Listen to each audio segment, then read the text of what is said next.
this lesson, you'll learn about the role of both oral traditions and written traditions in West Africa. You'll also explore West African music and visual arts. Along the way, you'll see how the cultural achievements of West Africans continue to influence our world.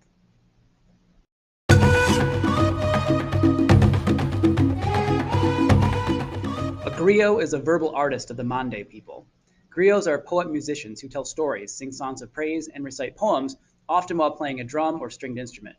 Although they perform music, dance, and drama, griots are more than skilled entertainers. They also educate their audiences with historical accounts and genealogies or histories of people's ancestry. In many ways, they are the record keepers and historians of their people. Long before the Mande had written histories, griots preserved the memories of the past. Every village had its own griot who memorized all the important events that occurred there. Griots could recite everything from births, deaths, and marriages to battles, hunts, and the succession of kings. Some griots could tell the ancestry of every villager going back centuries, and they were known to speak for hours and sometimes even days. The rich oral tradition passed from griot to griot. Rulers relied on griots as their trusted advisors because they used griots' knowledge of history to shed light on their current problems.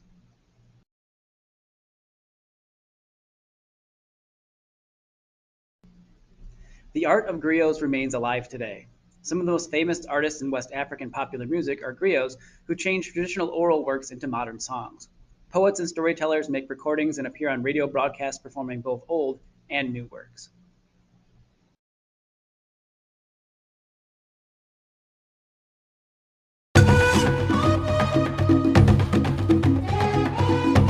West Africa's oral tradition includes hundreds of old stories called folk tales.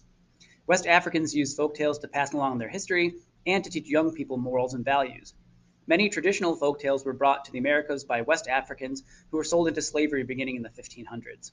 The tales were spread orally amongst enslaved Africans as well as their descendants and became part of the culture of North and South America and the West Indies.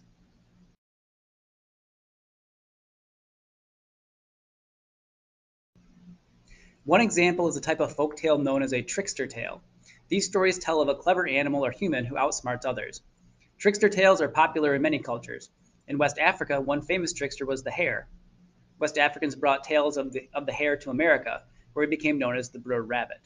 In the 19th century, a writer named Joel Chandler Harris retold a number of African American stories about the Brer Rabbit.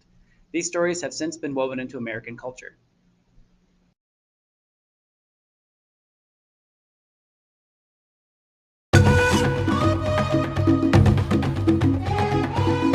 West African oral tradition includes proverbs or popular sayings. Proverbs are found in all cultures.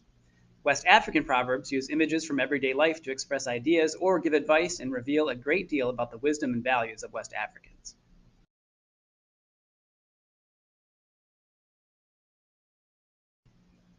One proverb illustrates how West Africans valued their stories. The proverb states, "A good story is like a garden carried in a pocket." Another explains the importance of oral tradition. Every time an old man dies, the proverb says, it is as if a library has burned down. Enslaved West Africans brought proverbs like these to the Americas.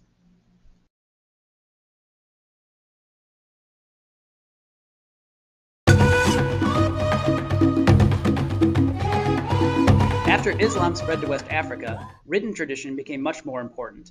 Muslims published many works in Arabic. A number of these writings were preserved in mosques and Quranic schools. Today, they are key sources of information about West African history, legends, and culture.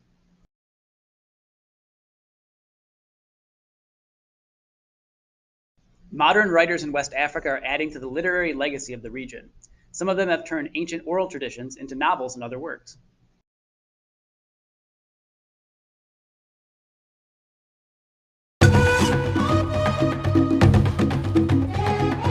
In a common West African style of music known as call and response, a leader plays or sings a short phrase referred to as a call.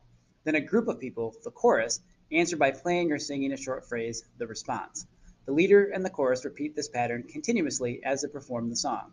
It sounds something like this.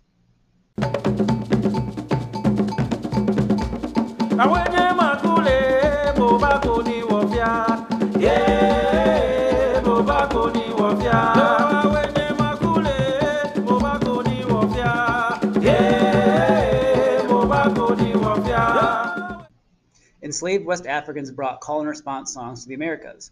Slaves used the songs to ease the burden of hard work, celebrate special occasions, and express outrage at their situation. This African tradition has been influenced by many American styles, including gospel, jazz, blues, rock and roll, and rap.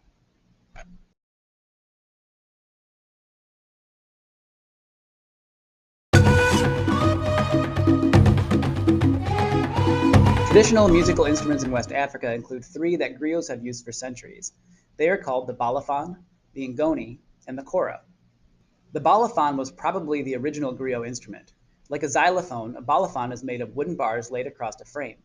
The musician strikes the bars with a mallet or hammer to make melodies. The balafon is used today in popular music in modern Guinea. The ngoni is a small stringed instrument made of hollowed out wood carved in the shape similar to a canoe. The instrument's strings are made of thin fishing line. The ngoni is the popular traditional stringed instrument of Mali today. The kora is a harp-like instrument with 21 strings. The body of the kora is made of a gourd that has been cut in half and covered with cowhide. The kora's strings, like those of the ngoni, are made of fishing line.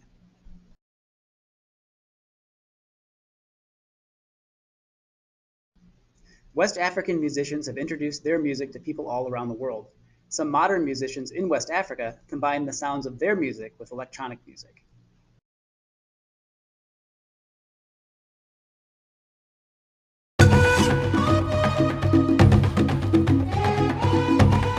Drums play a significant role in West African culture. Drummers perform at parties, religious meetings, and ceremonies such as weddings and funerals. West African drums are made of hollowed out logs or pieces of wood. The drums are then covered with animal skins. Drummers in West Africa play in ensembles or groups, which include different styles and types of drums, along with bells and rattles. Drumming, singing, and dancing take place together in a circle. Sometimes drum ensembles use a call and response style.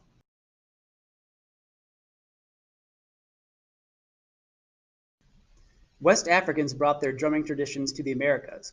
Eventually, West African drum music evolved into new styles, particularly in Cuba. West African drum music and Afro-Cuban drumming is now popular in elements of music all over the world.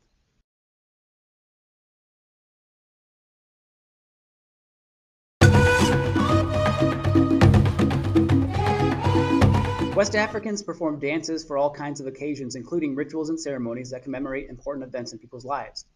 Dances can celebrate a success at work or to help educate children. Additionally, West Africans perform dances to seek the help of spirits and to connect with dead ancestors. Dance movements often reflect the conditions people live in. Among forest dwelling people, for example, dancers move as if they are finding their way through forest undergrowth.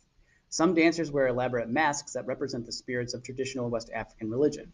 For example, to ask the spirits for good hunting for their ceremony, dancers may wear masks of wild animals and imitate their movements.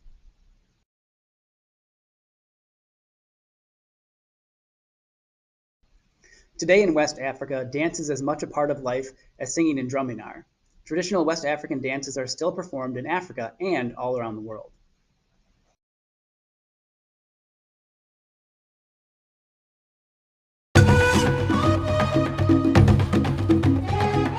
West Africans of ancient and medieval times used religious sculptures to call upon the spirits to help them in every phase of life. They also used sculptures to honor their leaders. A wealth of West African sculpture has been discovered in Nigeria. The oldest examples come from the Nuk culture, which made terracotta sculptures of human figures. The sculptures tended to have long, narrow heads, unusual hairstyles, and dramatic expressions. Scholars believe that they represented ancestors or mythical figures.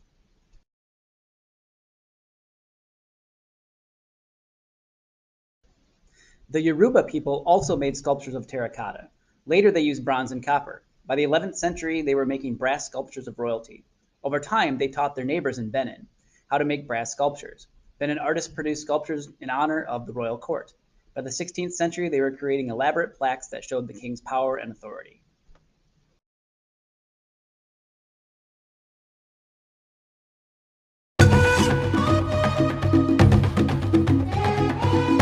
Wooden masks have been part of West African life for centuries. Masks were worn during ceremonies, in performances, and in sacred rites. Like sculptures, they were used to bring the spirits of gods and ancestors into the present.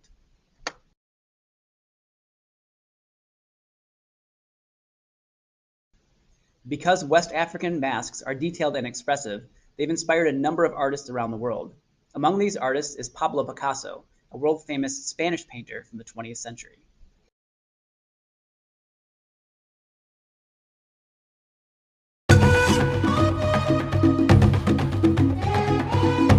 West Africans have a long tradition of making textiles that are both beautiful and symbolic. Three well-known types of West African textiles are stamped fabrics, story fabrics, and particularly colorful kind called kente cloth. West Africans created stamped fabric by drawing a grid on a piece of cloth using a thick dye. They used stamps to fill in the squares with patterns. The stamps represent proverbs, historical figures, objects, plants, or animals. Story fabrics depict events. For example, they might show how kings performed great feats like hunting lions. Some West Africans make story fabrics using a technique called applique, in which smaller pieces of fabric are attached to larger background pieces to form designs or pictures. Kente cloth is a famous West African textile created by sewing together narrow strips of silk or other fabric. The designs of kente cloth have symbolic meaning that reflect the artist's life or family history, values and beliefs, or political or social circumstances.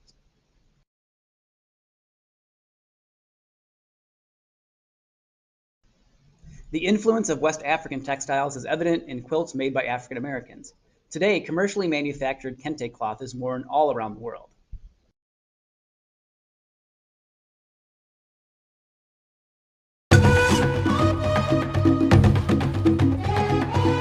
West African visual arts also include the design and decoration of everyday objects.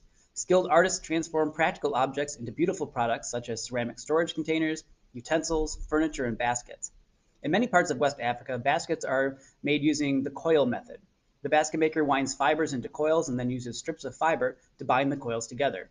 Some of these baskets are so tightly constructed that they can hold water.